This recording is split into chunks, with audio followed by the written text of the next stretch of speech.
Alors, voilà, j'ai trouvé. On commence par la question de Daniel. Bonjour. Bonjour Daniel. Je réponds à ta question. Je réponds en vidéo parce que ça peut aider beaucoup de personnes. Je me pose beaucoup de questions pour m'installer éventuellement au Maroc, Tunisie. Je suis hésitant entre deux pays. Moi, je suis allée souvent en Tunisie, à Djerba. J'ai beaucoup aimé. Mais bon, j'ai choisi le Maroc. On me dit que la Tunisie n'est pas sûre niveau sécurité. C'est-à-dire que moi, je ne fais pas de politique, mais j'ai beaucoup voyagé en Tunisie, tout le temps, à Djerba d'ailleurs, avant le printemps arabe et après le printemps arabe, c'est devenu une autre Tunisie. Et exactement, il y a moins de sécurité qu'avant le printemps arabe. Au Maroc, il y a beaucoup de sécurité. Voilà. Mais c'est un très beau pays que j'aime et j'y retourne avec plaisir, mais je ne pourrais pas y vivre. Donc, voilà, si j'ai répondu à ta question, le Maroc est beaucoup sécurisé. Le Maroc ne marche que par la sécurité. Déjà, quand tu arrives à l'aéroport, tu dois avoir une adresse où tu vas. Si tu vas à l'hôtel, il te faut noter l'adresse de ton hôtel sur ta fiche d'embarcation, etc. Alors, je déteste les formalités. Après, ce qui m'inquiète, c'est l'administration, je déteste. Alors, si tu veux aller au Maroc, il faut connaître la ville où tu veux descendre. D'accord? Il y aura toujours quelqu'un pour t'aider pour les formalités. Moi, tous les Français qui sont venus à Agadir, j'étais là pour les aider. Et quand je ne peux pas être là, j'appelle un loco et il se déplace et voilà. Il est vrai que le mode de vie doit être plus sympa qu'en France, logement, population. Ça fait 2 ans que je suis à Agadir, au Maroc. J'ai vu les prix grimper. J'ai vu les prix grimper et j'ai vu beaucoup d'anciens retraités qui étaient là, quitter le Maroc pour aller s'installer en Thaïlande. Parce qu'il faut savoir que la Thaïlande est un pays qui est moins cher que le Maroc. Au niveau des bahts, les bahts, nous c'est le dirham, les bahts, oulala, c'est beaucoup de Français ont quitté le Maroc après 8-9 ans pour aller s'installer en Thaïlande.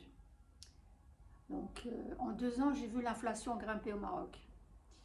Ensuite, les niveaux de soins santé à 73 ans. Alors, l'autre jour, je me baladais à Carrefour et il y a une Française qui est venue vers moi. Elle m'a reconnue, elle a senti la France. Elle vient me voir et elle parle avec moi. Bonjour, je cherche les sucrines, vous savez où c'est. Donc après, on a sympathisé. Après, je lui ai demandé, vous êtes là depuis combien de temps? Elle m'a dit, moi j'ai 70 ans madame, j'ai quitté la France. Pourquoi? Parce qu'en France, on n'aime pas les personnes âgées. Donc ça, je le savais déjà, puisque étant moi-même soignante, je l'ai vu. En France, quand tu as 60 ans, t'es bon pour le placard à balai. Ici, non.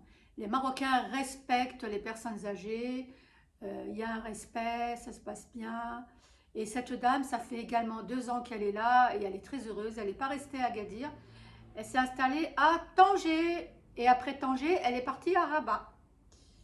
Voilà. Alors, ensuite, le niveau de soins de santé à 73 ans, j'ai besoin d'un certain confort. J'ai un suivi d'apnée du sommeil, diabète. Alors, le diabète, j'ai des abonnés qui sont diabétiques, hein. Et bien, tous les 2 mois, ils remontent en France, ils voient leur médecin, ils ramènent leur traitement. Tu ramènes ton traitement et voilà. Ensuite, si tu es retraité, tu peux, 73 ans, oui, tu peux demander à ta caisse retraite de t'affilier directement à la SNSS marocaine. Ils le font. C'est un partenariat entre le Maroc et la France. Ils le font. Donc, ça mettra à peu près, allez, on va dire 6 mois parce que je crois que moi, je ne suis pas encore retraitée. Donc, mais mes amis me disent qu'il faut recevoir une attestation. Mais sinon, juste la feuille des impôts, c'est déjà pas mal. Mais pour la SNSS, il faut quand même un papier de ton organisme de retraite. Il faut le demander, attestation d'affiliation à la CNSS. Il te l'envoie par la poste en France. Grâce à ça, tu vas à la Sécu avec. Sinon, moi j'ai des amis, ils restent ici parce qu'il faut sortir tous les 2 mois pour pouvoir ne pas se retrouver coincé parce qu'au Maroc, Si tu es là plus de 3 mois sans être sorti, sans être résident marocain, tu as une pénalité de 1000 euros à payer. Donc, mes amis français qui sont ici, ben, les Français ou d'autres nationalités, ils sortent tous les 2 mois et demi. Ils vont en Espagne et en France. Ils font un petit coucou 3-4 jours, une semaine et ils reviennent. Donc en même temps, ils profitent de retourner voir leur médecin et d'avoir leur traitement avec eux. Il faut savoir ici, il y a tous les traitements. Hein. Ici, c'est pas le tiers-monde. Hein. Il y a des diabétiques, il y a tout ce qu'il faut. L'apnée du sommeil, nous avons des pneumologues ici, donc il n'y a pas de problème. Est-ce qu'il y a des traitements comme en France? Oui, oui, Daniel, oui.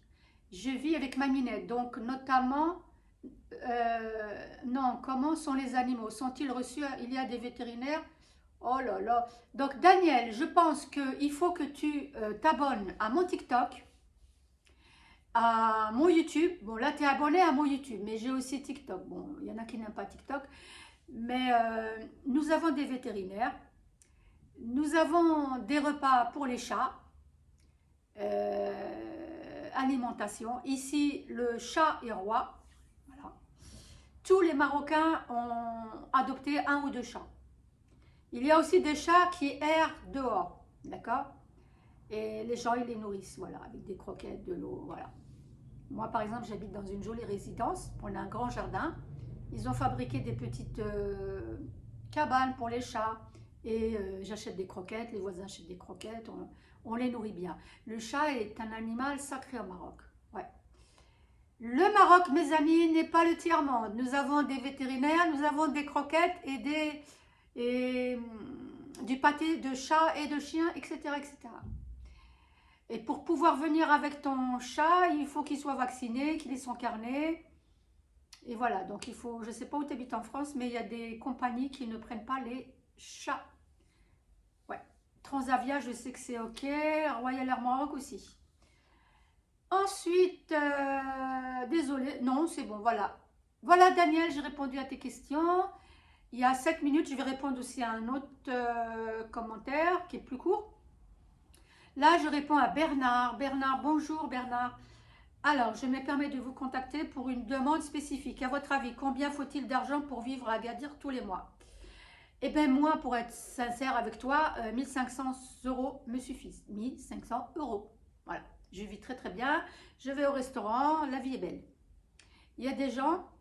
Après, ça dépend de combien est ton loyer. Ça dépend...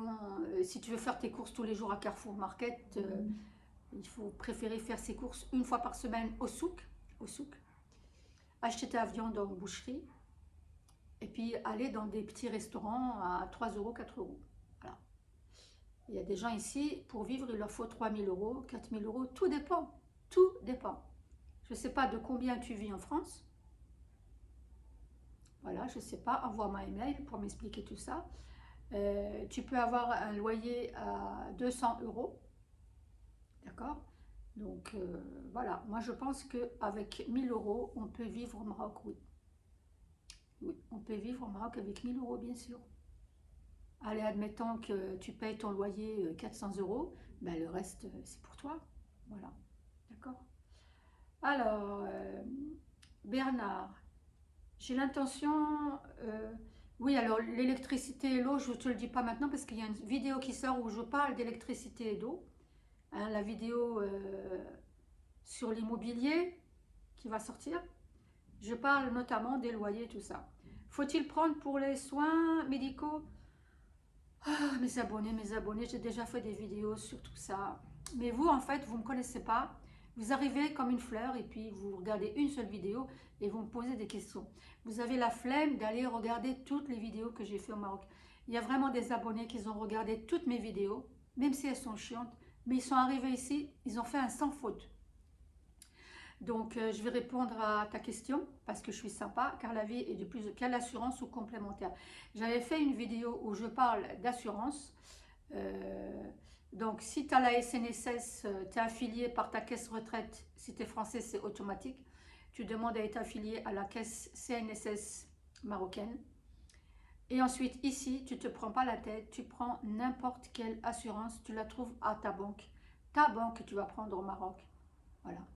tu vas prendre une banque. Au Maroc, tu vas être à la BMCE, et ben tu leur demandes une assurance complémentaire. Voilà. Et tu n'es pas obligé non plus. Je l'ai déjà dit dans des vidéos. Même en France, on n'est pas obligé d'avoir une mutuelle. Ce n'est pas obligé. Moi, j'avais des amis en France, ils ont cotisé, ils avaient la sécu, mais ils n'avaient pas la mutuelle. Tous les mois, ils mettaient 100 euros. On n'y touche pas. C'est pour les cas où voilà, il faut être pris en charge. Voilà. Donc moi, je suis 2 ans au Maroc, d'accord. Je ne suis pas affiliée à la SNSS parce que je ne suis pas retraitée pour l'instant. Voilà. Et puis je me soigne les dents. J'ai retiré 3 dents ici. Je paye de moi-même, je mets de côté. Et voilà. Ici, vous pouvez payer le dentiste en plusieurs fois. Voilà, voilà. Merci pour votre réponse. Voilà. Ok, Bernard. Donc, sinon, tu as la CFE. CFE, c'est la caisse, c'est la complémentaire européenne qui est valable dans tous les pays. J'ai des amis en Thaïlande, ils prennent la CFE. Ils sont tombés malades, ils ont été remboursés correctement. Mais la CFE, c'est 200 euros par personne. Donc, si tu as les moyens, tu prends la CFE comme complémentaire et tu as tout. Tout et tout. Voilà. Je sais qu'ici au Maroc, les Français qui sont là, ils ne peuvent pas payer 200 euros de complémentaire tous les mois. Donc, eh bien, ils ont pris une mutuelle de leur banque. Voilà, tout simplement. Et il y en a qui, comme moi, n'ont pas de mutuelle et qui mettent de côté tous les mois pour les cas difficiles. Donc voilà mes amis, j'espère que